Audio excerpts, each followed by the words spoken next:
शर्म आनी चाहिए कि एक वजारत के लिए सरदार अख्तर मंगल को मजीद आवाम को गुमराह नहीं कर सकते। इनकी असलियत खुल चुकी है। अगर वो कहते हैं कि सरदार अख्तर मंगल साहब की और उसकी पार्टी की सियासत ख़त्म हो गई, तो फिर ये इतना वावेला क्यों? रोज़ाना तो प्रेस कॉन्फ्रेंस ये लोग कर रहे हैं, एक नहीं है कभी एक ग्रुप से करा रहा है, कभी दूसरे ग्रुप से करा रहा है। सरदार अख्तर मंगल को मुतलबा करते हैं कि वो अब मजीद आवाम को गुमराह नहीं कर सकते। इनकी असलियत खुल चुकी है। सरदार अख्तर मंगल साहब की सियासत और लोगों की अहमियत ख़त्म हो गई, तो रास्ता क्यों बंद किया?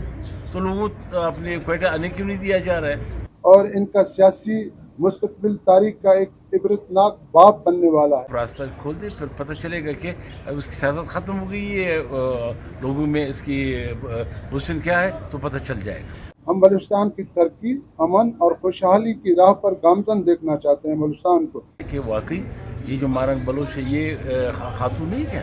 बीबो बलोच है, ये इस बलूचिस्तान की सरजमीन से उसकी ताल्लुक़ नहीं है। शर्म आनी चाहिए कि एक वजारत के लिए कि अगर वाकई इसको इतना तो याद है कि बलोच भी कोई रवायत है, पश्तूनों की भी कोई रवायत है, कोई कल्चर है, तो उस कल्चर में ये ज़ेब रहता है कि जिस तरह सरकार और रियासत इसके साथ उनके साथ कर रही है।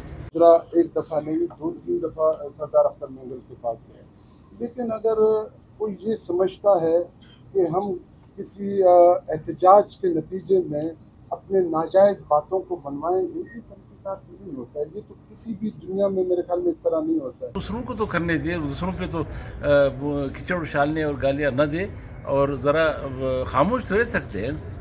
अगर यही चीज़ होना है तो मेरे ख्याल में बहुत सारे मामलात जो हैं कोर्टों में मुख्तलिफ लोगों के केसेस चल रहे हैं, फिर पूरा पाकिस्तान रोड पर आकर बैठ जाए। और इसका डीसी साहब जा रहे हैं कि दूसरे जो चैम्बर ऑफ कॉमर्स वाले उनसे भी प्रेस कॉन्फ्रेंस करवा रहे हैं कि ये रास्ते रास्ते बंद किए, किसने किए? रोड पर आकर बैठ जाए। तो हमने तो अपनी तरफ से हर कोशिश की, हर तरीका जो सियासी तरीका होता है।